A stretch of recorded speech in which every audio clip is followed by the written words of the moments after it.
Morning. Okay. Okay. Hi, everybody. You want to come sit? You have a seat? Okay, good.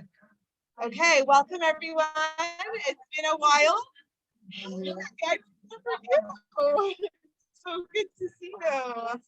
I'm so glad to be back. So glad to be back. Yeah. I missed you. How many girls? I love that we're called girls. 30 to 31. Large group. Yeah, it's amazing group of ladies. I'm hoping that they'll start coming and you'll meet them. And yeah, they are. Yeah, some of them came home with some COVID. So everyone's kind of isolating. Some of them, yeah. How did I fly? Yeah, direct on the way there. Yeah, it was great. Not to, yeah, United. It's great. It's great, great, great. Oh, that's so exciting. I'm so happy for you. Oh, it's a great flight. Yeah, no, it's a great option. It makes it so much easier. Yeah. Oh, I'm so excited for you.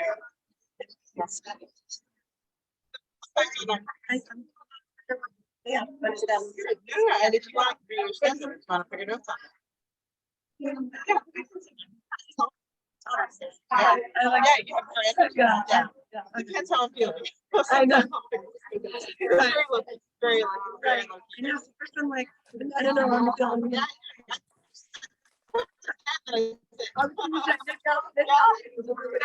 Okay, we're gonna get started.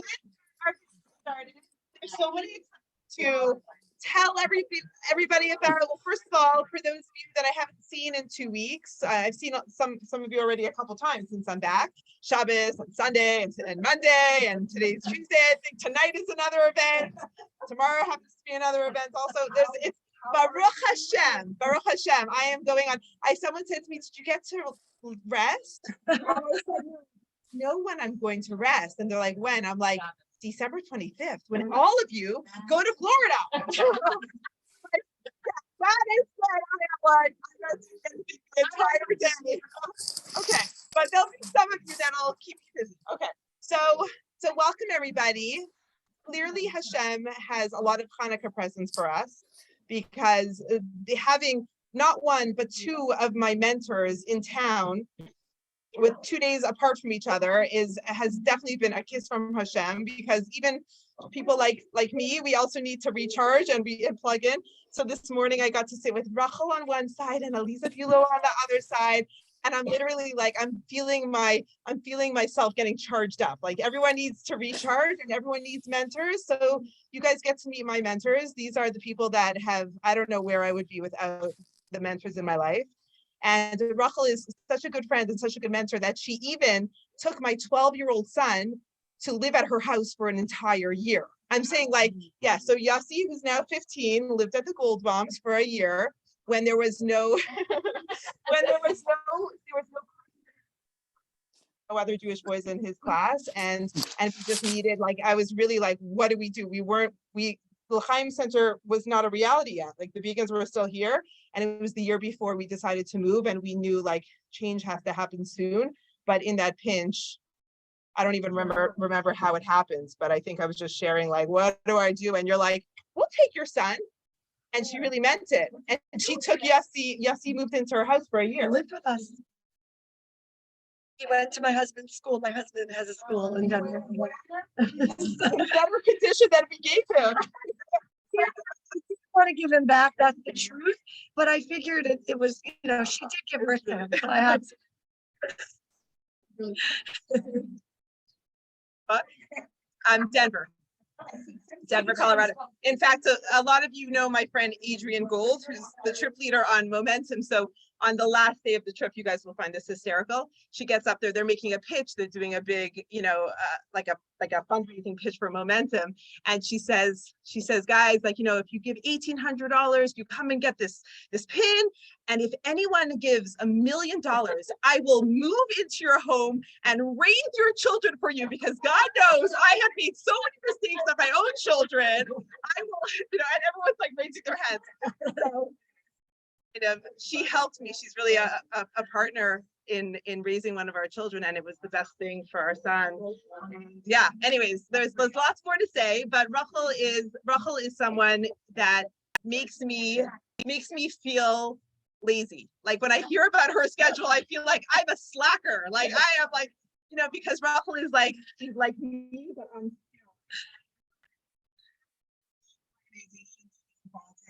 and how much doing for every part of the Jewish world. She's an international speaker, and it's really an honor and a privilege to be her friend and to have her here in my center and to meet you guys. So with no further ado, let's hear some words from Rachel. Wow. Okay. Now for the real introduction. My name is Rachel, and I'm just a person like you. And I do love nothing. That is true. So if I stand up, just if someone would lift this up, because I feel bad for the people to get a picture of my stomach. All right. All right. So first of all, I am so excited to be here because Eve has been talking about her new center and L'chaim, and I needed to see it for myself. So I'm here in Chicago, and I said, Eve, I never did this before. And I said, I want to come. I want to come and be here and meet your friends, because her friends are my friends. So in case you don't know it, we're friends. So today I wanted to talk to you about beauty, because Hanukkah is coming up, and Hanukkah is all the battle that we fought was really a battle of beauty. Okay, if you think about what was going on, the Yevanim, the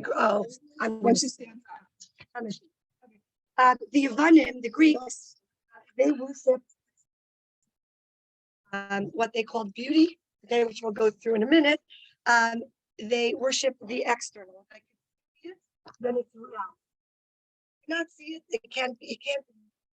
If I can think it, if I can wrap my head around it, it exists. If I can't, and I cannot see it.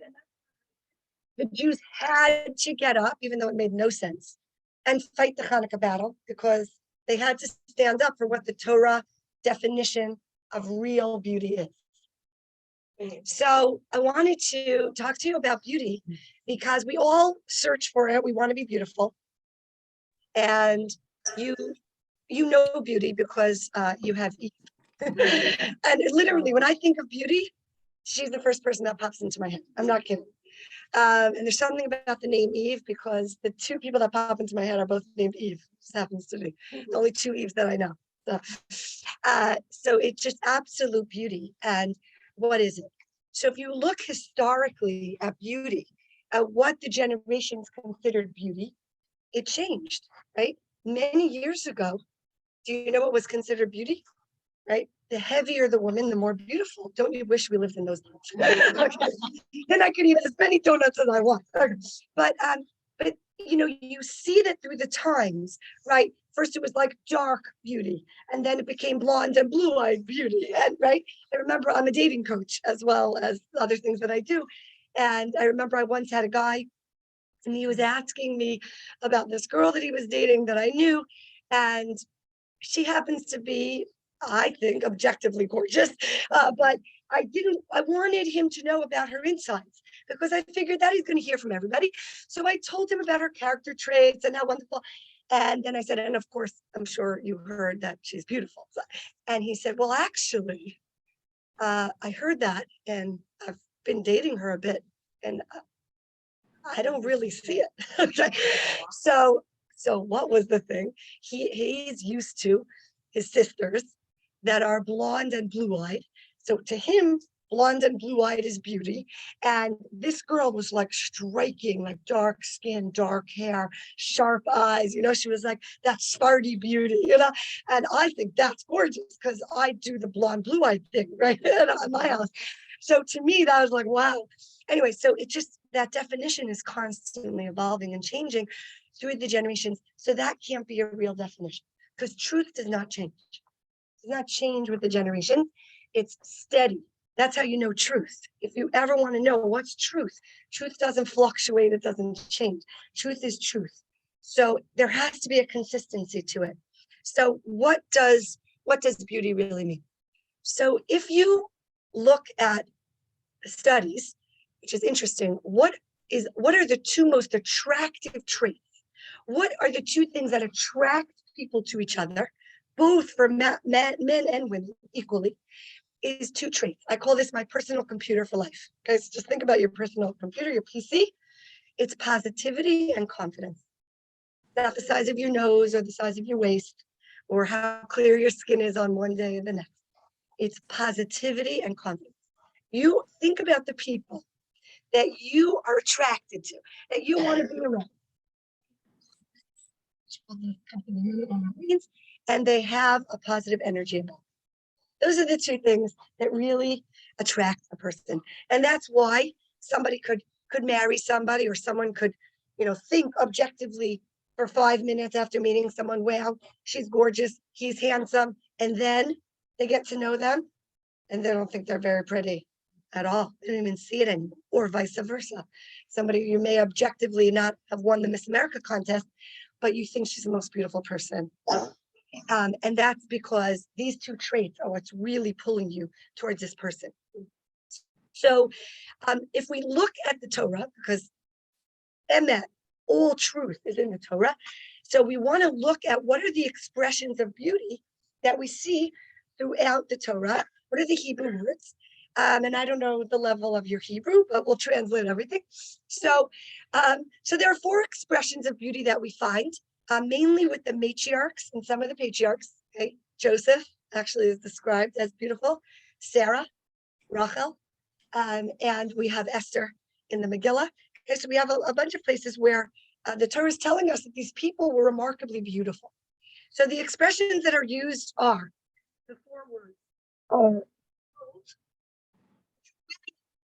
correctly translate as good, right? But tov really means eternal, viable, something that's sustainable. That's why it says when God, Hashem created the world on the first day and he looked at it and it was tov, right? It was good. It was good. It was tov. What does that mean? It was viable. Okay, it was sustainable. It was inside and out, as we're going to discuss. Okay. So tov, we have Yafa. Anybody here have someone that they know named Yafa in their lives? You're Yafa. You're beautiful. Yay. So we and there's a Yafa here. Oh, there. Oh, you're also. Look at this on both sides. This is very significant. Okay, this is not a coincidence. We're going to talk about this in a minute. 2 sides of the room we have a Yafa. Okay, and I have it, and right here in the middle we have a Yafa because not me but my daughter. I named my daughter Yafa. She's actually named after my grandmother, who was Bela, and Bela comes from the French word belle, which means beautiful.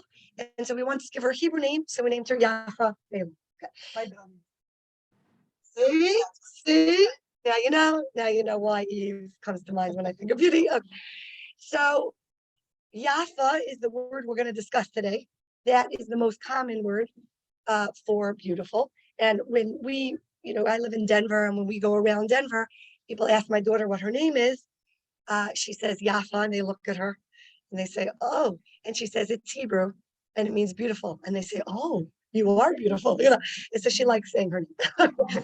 And then we have Mare, which means appearance, but it's a pleasant appearance. And we have Toar. Okay, Toar is we use it now more as a descriptive word. We use it to mean descriptive, but it means a certain beauty. Okay, so we have Toar, Mare, Yafa, and Tov. So today I want to talk about Yofi. So Yofi, here's the translation for Yofi. Yofi means the beauty of harmony. Okay? And what this means is 2 different forces coming together to form a reality that has previously been concealed. Right? This is deep, but we're going to explain what that means. Okay, so it's 2 seemingly different realities that come together that previously were not together, and now they are revealed. And that is beautiful. So if you can think about, does anyone here like classical music? Yes. It's like, wow, right? So each one on their own, okay, right? But it's kind of like this 1 + 1 = 4 thing going on, right? So that is what real beauty is. And the interesting thing is that if you actually look through the ages historically at what people thought were beautiful, if you look at art, or you look at different pieces or things like that, what you will see is there is something that's consistent. So maybe not the coloring and maybe not the weight, but there's one thing, and that's symmetry. So everyone agreed in every generation that if someone had a huge eye and a small eye, right, that wouldn't be considered beautiful objectively. If someone had a huge ear and a small ear. And so what's beautiful is symmetry. And so the more that your on a face or your body is symmetrical, right, you're not like huge on top, small on the bottom, right, that is objective beauty. Okay, so so this now makes sense because that's truth. What we're looking for is a symmetry, a balance, a harmony of sorts. That's what we're talking about. So this is what I call spiritual confidence. Okay, this is this beauty leads to spiritual confidence, which is, here's the balance. I am me. I am unique. I am an individual. I have so much to offer the world. What I could offer the world, no one else could offer. What you offer the world is not what you offer the world. We need every single one of you. And yet, at that same time that I am me and I am unique, I'm also part of something much bigger than me. Okay? And we could go bigger and bigger. So I'm part of this L'chaim community. They have my back, right? And in that, I am not like shining. I am one of many, but there's beauty in that harmony of coming together. I'm individual, but I'm part of this big community. And let's go even bigger than that. I'm part of the Jewish people, which is this huge, historic Jewish like entity that is so big and so vast.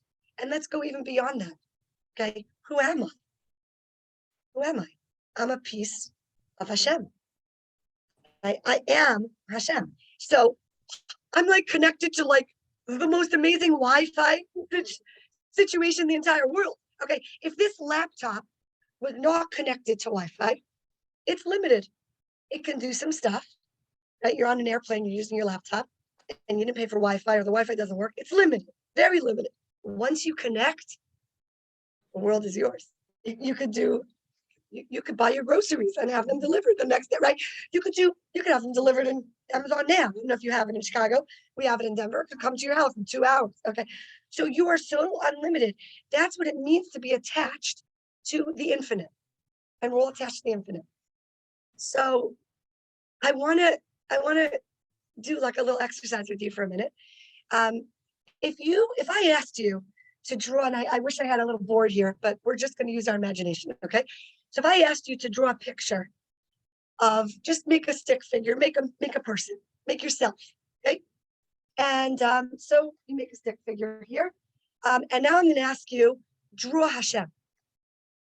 So what are you going to do? What will most people do? What are they going to draw? But where? Give me good. Yeah, make a cloud or a lightning flash or something up above, right? Yeah, that's the typical thing to do. Okay.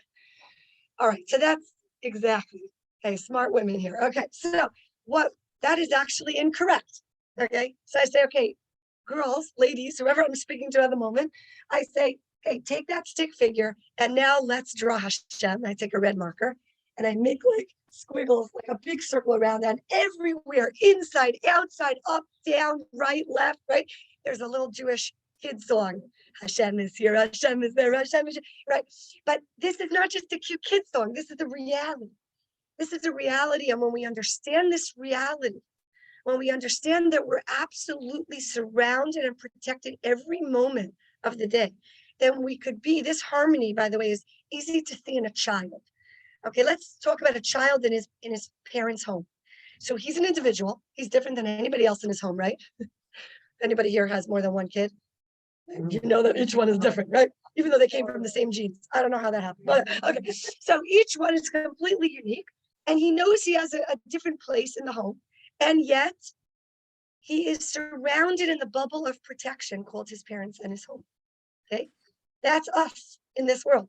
We're each individual, and yet we're surrounded in this bubble of protection called Hashem, or my Jewish people, or my little community. And where are we, Deerfield? Okay, so that's beauty. That's beauty. It's gorgeous. So I know Hanukkah is coming up, but I want to talk about Purim for a moment. Purim is in another couple of months, okay? And Purim is in the month of, what's the Jewish month? Adar. So Adar stands for Aleph Dar, okay? Which means, what's a dira? Does anyone know what a dira is? Close, we're getting close. An apartment, good. Okay, so to dar means to live, and Aleph means, like we say it in English, aloof. That's where it comes from, The word aloof is above, more than, right? That's God. That's Hashem. Okay, Aleph really means a master. Okay, so Hashem lives. Hashem lives where? Good, in us. Okay, and there's a very interesting Jewish law. I don't know how many of you know. Do you know what the first thing you're supposed to do when you wake up in the morning? You say Moda'an. Does anyone know what the second thing that they're supposed to do is? They wash their hands. The third thing, okay, yeah. Somewhere in there we could do that. Okay. But the third thing that's also a halacha, believe it or not, it's a Jewish law, is to wash your face. Yeah, a lot of people don't know that. To wash your face. Now, why? Okay. Because how do you say face in Hebrew? Panim. And what does panim mean? Inside. Okay. This is, by the way, the opposite of the English word. The English word is face. What does face represent? Facade. Okay. This is the exact opposite. Panim means pnim. It's your inside. How do I know you? How do I see you? Your panim, your face, is a reflection of who you are inside. That's why in Judaism we're never allowed to cover our face. No burqa is allowed. You're not allowed to cover your face in Judaism because your face, you've heard the expression, your eyes are the window to your soul. This is more than just your eyes, it's your face. Panim is pnim. And therefore, when we wash our face, what are we doing? Washing our inside. Yes. We're saying, who am I? I'm God's child. I'm a princess. I'm a queen. I was created in the image of God. I'm a soul. I'm amazing. I'm connected to Wi-Fi, like the most amazing Wi-Fi in the world that could do anything. Are you kidding me? Like that's how I get up in the morning. That's how we can do all the crazy things we do. Have 3 events in like 24 hours after you just come back from an Israel trip, right? Like this is how we can do it because we're not doing it alone. We're connected to a system that is so much bigger and broader than us. I'm not alone. Hashem has my back. He's in me. He's next to me. He's on top of me, next to me, on bottom, everywhere. Sure. When you wash your hands in the morning, can you just then Yes. Yeah, that's what I do. Yeah. So wash your hands, bless your face, and think about this idea. There's actually a book by Rachel Hollis, I think, called Wash Your Face. Girl, wash your face. And I always think about that. Like, I don't think she's Jewish, but somebody knew about this in some way. Wash your face, just wash your face and think about this idea of who am I? Who am I?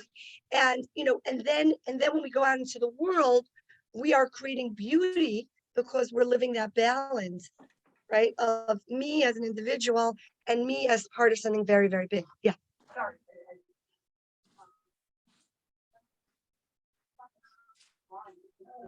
Yeah, great. So that's very temporary. It's for a few minutes. And that has a different significance there. There's actually a few different ideas behind that. One is that the groom is saying, I am not marrying you because of your external beauty. I am marrying you because of your internal qualities, and that never changes. Because we could lose our hair and we could get wrinkles. Does anyone know about any of this? And our hair changes color, and I'll have a whole thing on that. I can tell you after if you want to hear something cool about gray hair. But anyway, so we change, but our internal qualities never change. Those always stay the same. So that's the message for that groom. Remember that, groom, right? So that's one of the messages. Yeah, there are more, but that's one. I teach brides, so this is yeah.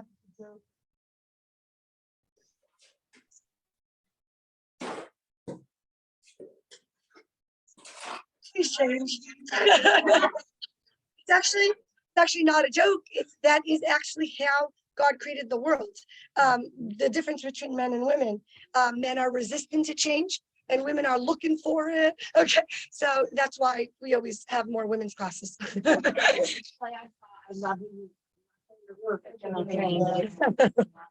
Yeah, oh, I have a whole thing on that.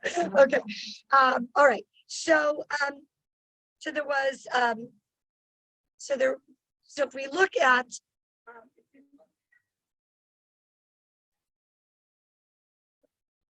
all of the matriarchs, what was beautiful about them was that their insides and their outsides were symmetric. They matched. That's why I kind of think it's cool that we have two Yafas and one in the middle. Okay, that everything is kind of symmetric, and it's matching and it's harmony, and that's true beauty. And that's why it says about Esther, Queen Esther, right? No roeha. She inspired, she found favor. She inspired everybody who saw her. Even Achashverosh, even the evil king, saw beauty because he saw that her inside matched her outside. And that's really what we're looking for. So that's what we call spiritual confidence, knowing who you are, who you're connected to, and then living that message. So let's talk about practical applications, because if people are attracted to people that are positive and confident, then let's learn how to be confident. All right. So 3 practical ideas I wanted to give you today. One is, please speak to yourself kindly. You're speaking to a princess. Do you know who you're speaking to? When you speak to yourself, how many of us go, I'm such an idiot. I can't believe I just did that. I'm so pathetic. I want to tell you something. If we ever spoke to our friends the way we spoke to ourselves, we would have no friends, right? But why do we do that? Would you ever speak to your child like that? We have an honest person in the group. But we really, if we could watch our language, it would be so much more empowering. We'll have so much more spiritual confidence.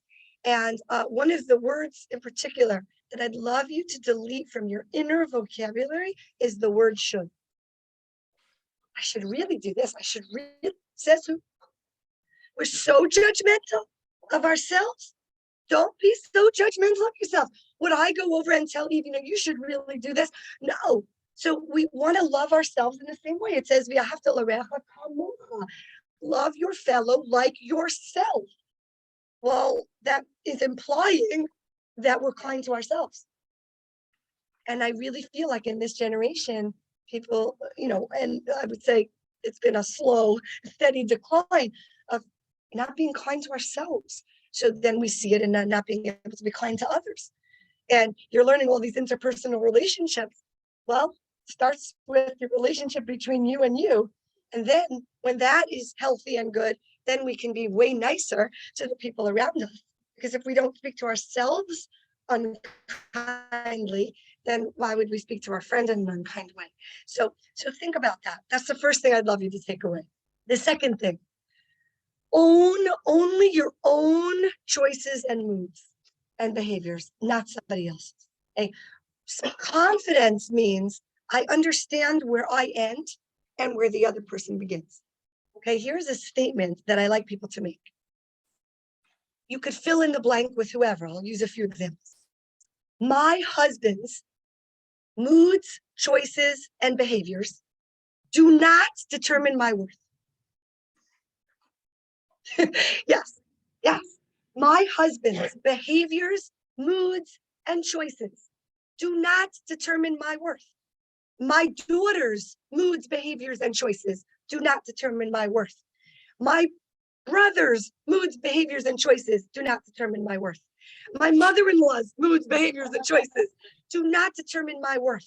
The only thing that determines my worth is my moods, behaviors, and choices. The only thing I own, the only thing I am responsible for is my own moods, my own behaviors, and my own choices. How many of us, we are embarrassed.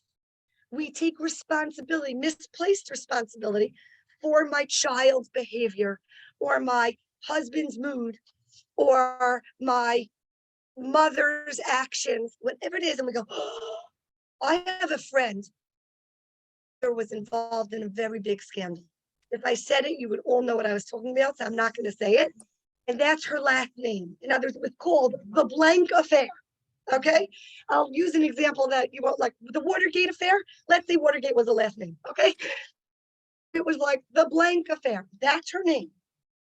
And you know what? She exercised this muscle of confidence. She's not her father. She does not own his choices. She does not own his behaviors. He has free will, just like she has free will, right? But the greatest message I ever heard from Elisa Bulow, who you heard last night, was when she talks about parenting. She says there's good news and there's bad news, right? The good news is that we have an amazing gift from Hashem. It's called free will. The bad news is he gave it to our kids. So he also gave it to our husbands, and he gave it to our friends, and he gave it to our parents. And they have to own their own moods, behaviors, and choices, not us. And I think that when we really understand this, so many things fall away. They no longer take place, especially blame and guilt. Blame and guilt, which, by the way, if you look up in the dictionary, guilt, you would probably find on Wikipedia, Jewish women took the market on, and that's actually not a Jewish concept. I'm sure you've heard about this from Eve. It's not a Jewish concept because guilt and blame are the children of misplaced responsibility. That's what it is. Because blame is putting responsibility on someone else that should be yours, and guilt is taking responsibility from someone else and putting it on you. They're both a distortion. They're both warped. The only thing I could ever control in this world are my thoughts, my speech, and my actions. That's it.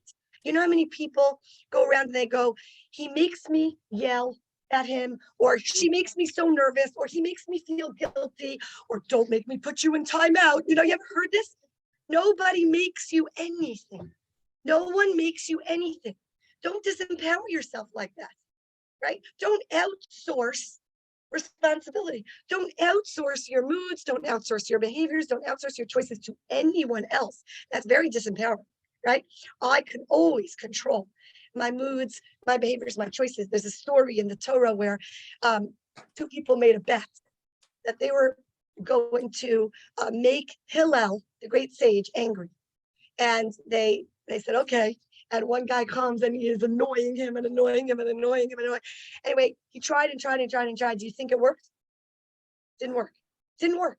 So people come to me all the time. They go, but Rochel, like really, like people annoy me and I can't help it. Okay, so the word I can't is not confidence. That's very disempowering, and it's not truth. It's not emet. It's not true. Okay. Of course, people annoy me. Sure, and right. How I respond, exactly. I cannot control my input. What happens to me, the calls that I get from my kid's school, right? I'm not what someone's going to come over and make a biting remark to me. I cannot control what other people do or say, but I always have control of my reaction to it, my response, how I'm going to, I might say like, I think I'm going to go get a coffee. Like I might need, of course, I'm human, right? Of course. But what I want to say is when we make statements like I can't versus it's hard, this is challenging for me, I think I want to work this through, that was a little triggering for me, that's all truth. But to say I can't is disempowering yourself and kind of locking the door and keeping yourself in prison. And it simply is untrue. So I think it's important because a lot of us, especially I find with Jewish women, that we get very enmeshed with our children, with our husbands, with our friends, with our community, and we think we kind of own all their stuff. You know, my rabbi once said to me, and Mrs. Goldbaum, don't take ownership of other people's baggage. You know, leave it at their front door. And I'm on planes a lot, so the way that I kind of look at this is like this. You know, I always wait by the baggage carousel. The luggage is coming out, and I'm little, so I stand and I have big luggage. So I stand next to a big, strong guy. Okay, and then my suitcase is coming by, and I like, you know, try, you know, and he says, "Oh, I'll get that for you, ma'am." And I say, "Thank you." It's great to learn how to be a receiver. And then he picks it up and he puts it down, but he doesn't take it home with him. That's the difference. We can help our friends, we help our spouses, we help our children, but we don't own their stuff. Okay, and there's a difference between helping and owning. Yeah. Yeah. Really? Oh, yeah. Yeah. Yeah. Yes. Yeah. Yeah. It's interesting. Yeah. Wow. Yeah. Yeah. Yeah. I hear that from a lot of people. Yes, totally. It's like a piece of you in them, and everything you've been doing for 15 years or however old your child is like you. Yeah. Yeah. Yeah.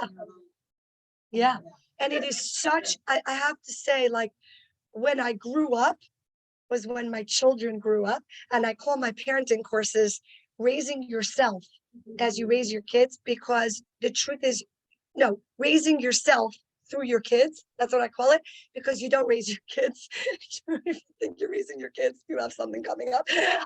You raise yourself, right, through being there for your children. And, you know, as I'm sure you've learned at some point, we move in our parenting from, you know, director to supervisor, right, to consultant. And so that, you know, that trajectory, that ladder, it's tough. It's tough. And each stage pulling back more, pulling back more, pulling back more. And you love your kids, and you don't want, you want to fix everything for them and manipulate everything for them. And yet that's their journey, and they need to own their journey. And it's actually emasculating for our men when we, you know, kind of take on the guilt or take responsibility for their stuff. And it I don't know what the word is for parents, but it takes away from our child's maturation process when we own and adopt their junk. So it is hard. This is not, I mean, life is not supposed to be easy, you know that, right? It's supposed to be productive. Okay. So it's not easy street.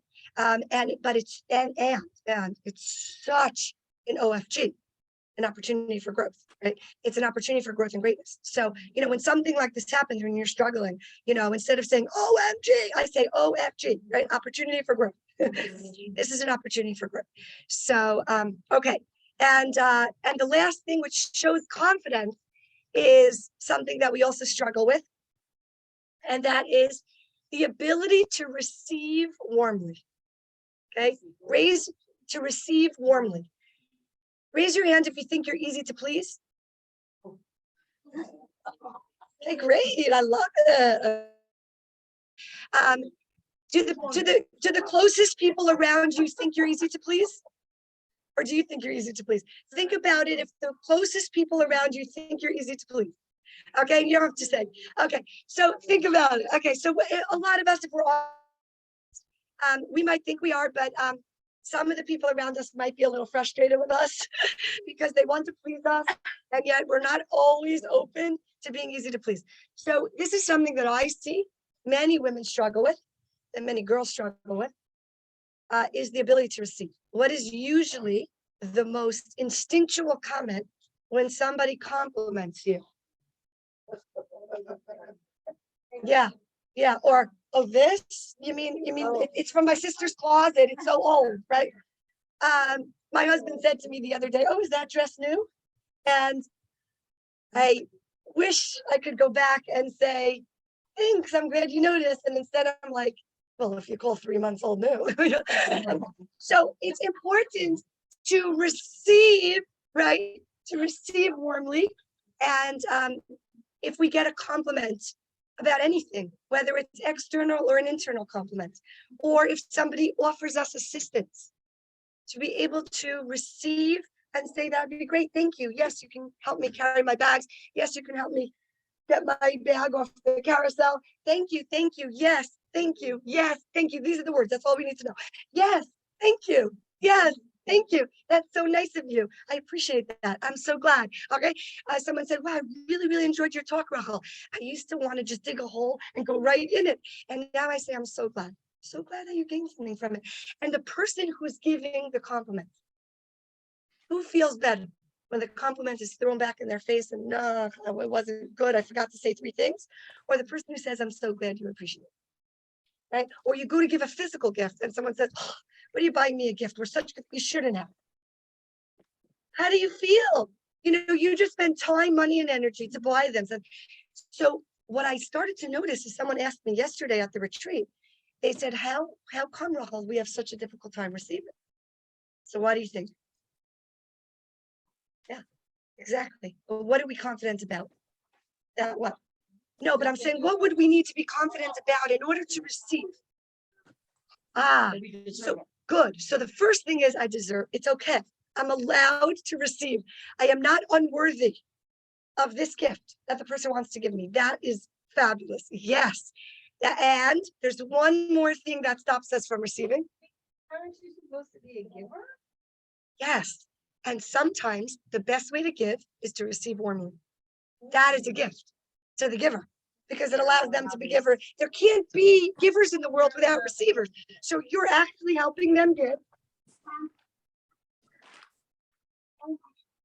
Warm, you know, so much more warm, so much, you know, it's interesting. We have in Denver, I don't know if it happens here, but we have sometimes people knock at the door and they collect for different organizations. And oh, well, all right, whatever. I'll just leave out what I saw in other places where I grew up. But I'll tell you what my husband does, okay, which was mind-boggling. First, he, you know, brings them in. And then he says, oh, it's cold outside. Would you like a warm drink? Did you eat anything? And he usually takes whatever I made for supper left over. He asks me if there's enough and puts it on a plate and he makes them a hot cocoa or a hot tea or a coffee with a lid to go, okay? Because they're on to the next thing. And then this is a more recent thing. He says, can you get, after he gives, so we're not people of great means, but we give something. And then he says, could you give me a blessing for my daughter or for my son or whoever needs help at that moment?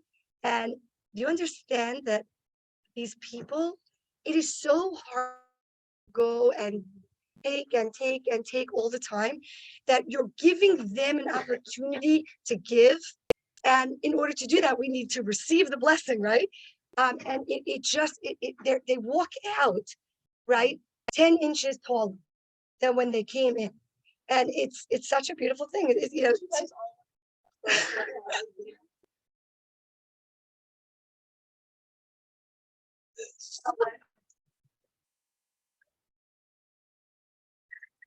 by the way, totally all this in Denver when I'm there. Not always home. But you know, so think about how can I in my life, in any way in my life, how can I receive more warmly? And that will help build your confidence. And you know, like any muscle, you really, really get used to it. Okay. Do I have time to move into positivity? Yeah. Okay. Okay. I'll try to speak really, really fast. Like there's 1.5 WhatsApp voice notes. Okay. All right. So positivity. So there's a lot to say on positivity. I want to emphasize one thing that I think is so important. One thing that we say outside and one thing that we say inside our minds. And that is so often the default place to go is to say what we don't want, what we can't do, what won't happen, instead of what we want, what can happen, and what will happen. So let me give you an example. I'll give a parenting example. Okay. When I give parenting classes, people raise their hand and they say, so Rachel, how do I get my kids to stop being so chutzpahdik? You know, chutzpahdik means so disrespectful. How do I get my kids to stop fighting? Okay. So I'm not going to say this to them in the moment, but I will ask them to reword their question and tell me what they want, because that's what they don't want. They don't want fighting and they don't want chutzpah.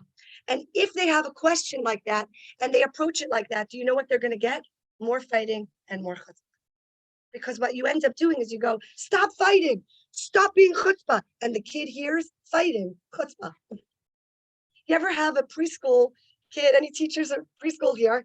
And perfect. And when you ask them, you know, when they have this in the newsletter, they ask the kids something and they write down their answers, and you'll see the trend is that they'll usually say what the person before them said, okay, because that's the last thing that's in their brain.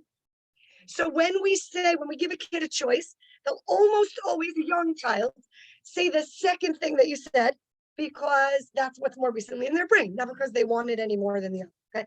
So when we say to a child, stop jumping on the couch, he heard, jump on the couch. Okay.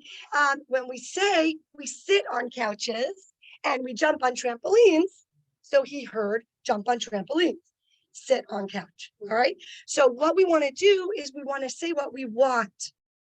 Rachel, how do I help my children navigate conflict in a more respectful way? How do I help my child speak respectfully? So now I see the exit sign and I'm already starting to move towards that. Now with the people around us, I want you to think about this. Think about how many times when we speak to people, we will, and it's the default place. If I had a big whiteboard and there was a black mark, what do I notice first? The black mark. But really 99% of it is white. And so it is, just understand, I'm telling you something that's counterintuitive.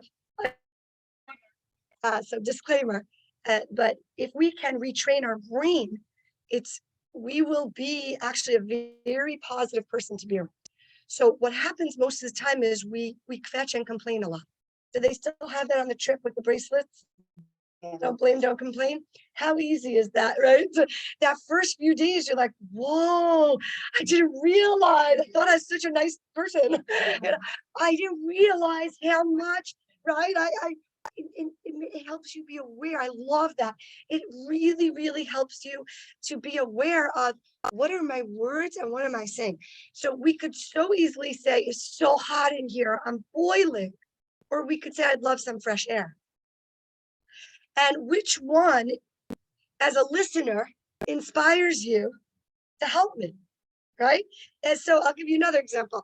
I could say about my living room. This is truth now, okay? My living room is so small, and it has not enough room for seating. And when my whole family comes home, like people are on the floor, it's ridiculous. There's nowhere to sit. Okay?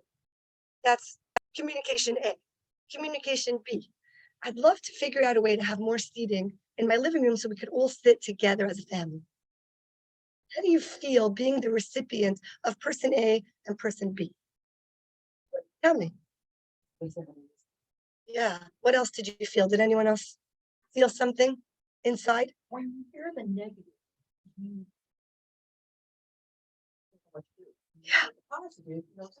Exactly. This is what it actually brings, because you're stuck, it actually causes the other person to feel stuck. Yeah, I felt tight. Yes, restricted. Yes. Have a problem. The other one feels, I want to be together. It was like a whole different. Yeah. And it's so easy to do. It's so easy to flip, right? If you say, can we do lunch? And I say, I can't. I have a very busy schedule. So that's one way of responding. How do you feel on the other end of that? Okay. And if I said to you, ooh, that sounds great. Can we schedule it in for next week? I probably have some time next week. Did you hear the difference in that? Yeah. Yeah. Yeah. Yeah, so it's a great question. I would simply, because you do want to join him in that, right? And what you could do is you could gently reword. And we can use this with the spouse as well. So you can reword and say, oh, and you'd love for your stomach to feel calm and comfortable and feel good and all of your limbs to feel good. So you'll have energy to go to school, right? So first go, okay. Do a little bit of that joining. That's another skill, another class. And then to, yeah, because he sounds young, oh. That was a judgment, Russell. Yeah, yeah, yeah. So it actually does make a difference. I wouldn't do that much rewarding with a teenager. Very little, very subtle, because he may view it as pressure.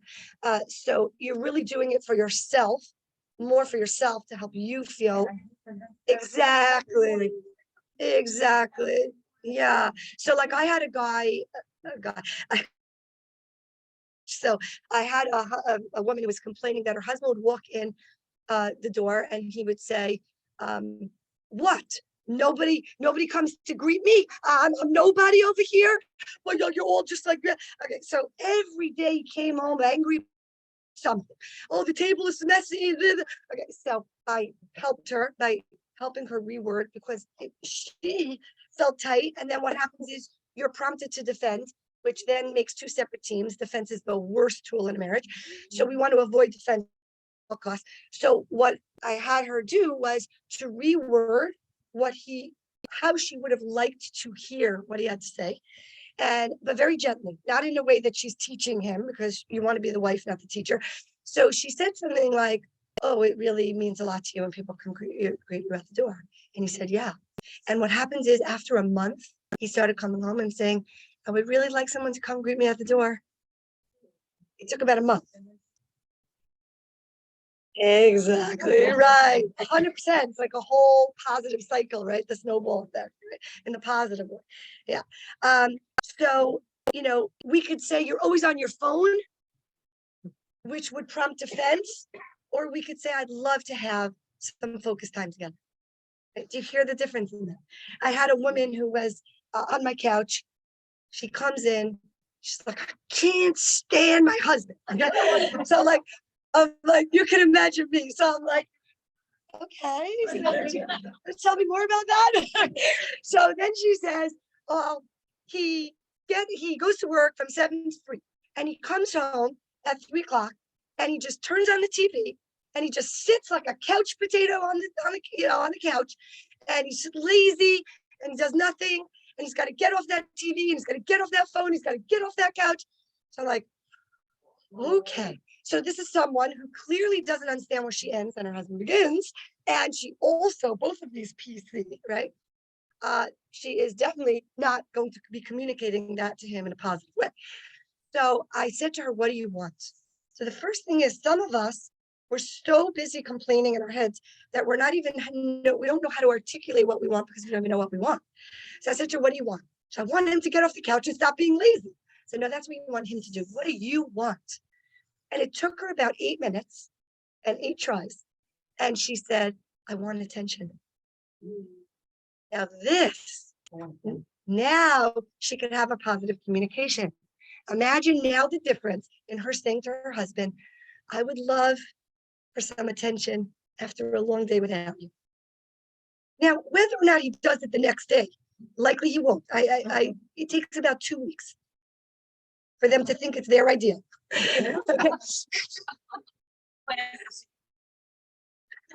Really do. And then he's gonna come home from work, and that's what happens.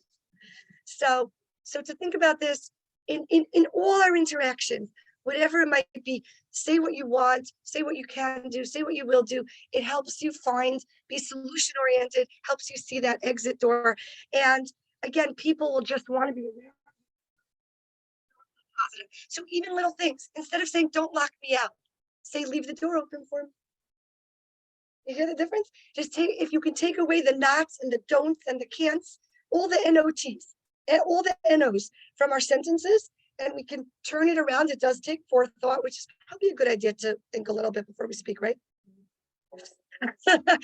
Okay, and one last fun flip that I want to give you. How many of you have to-do lists? I want you to turn into wish lists. Okay? Instead of to-do lists, which cause pressure and expectation, and then you feel badly at the end of the day. All you need to do is take the top of it, cross out the word to do, and write, I would like to pick up my kids from school. I would like to do some shopping. I would like to, yes, you would like to. Okay, because it's not going to be the end of the world if you don't do something. I'm serious. It really won't. It will work out. But you like to. These are wish lists. I would like to go shopping. I would like to cook, and make the soup. I would like to. So when you turn into wish lists, so then you did 5 things on your wish list. You're incredible. Okay, you're incredible. How did you do all that? That's incredible. All right. So and the other thing we could do is turn our have tos into want tos. All right, how many times do we say, I have to make Shabbat? Or and it could be with mitzvot, and it could be with errands. I have to go shopping. I have to do carpool. I have to do lunch with my friend. Imagine if someone said to you, oh, so I have to meet with you? Like, no, I want to meet with you for breakfast. I want to go out to breakfast. Not, I have to go out for breakfast. I have to go to my meeting now. I want to go to my meeting. I want to go to work. I want to do this. I want to do that. If we just, it's a little flip, but I'm so sensitive to it because I hear so many women saying, why do I have to speak nicely and my husband doesn't? Like, you don't have to do anything. You have free will. Would you like to speak nicely? Yes, I would actually, because I want connection. You hear? So there's not about not fair and all these things. It's because we use the word have to that keeps us very restricted. And when we use the words want to, it frees us. And that is beautiful. So if we take our PC with us for life, positivity and confidence, then I hope that we could really be gorgeous, all of us, inside and out. Thank you so much for being here.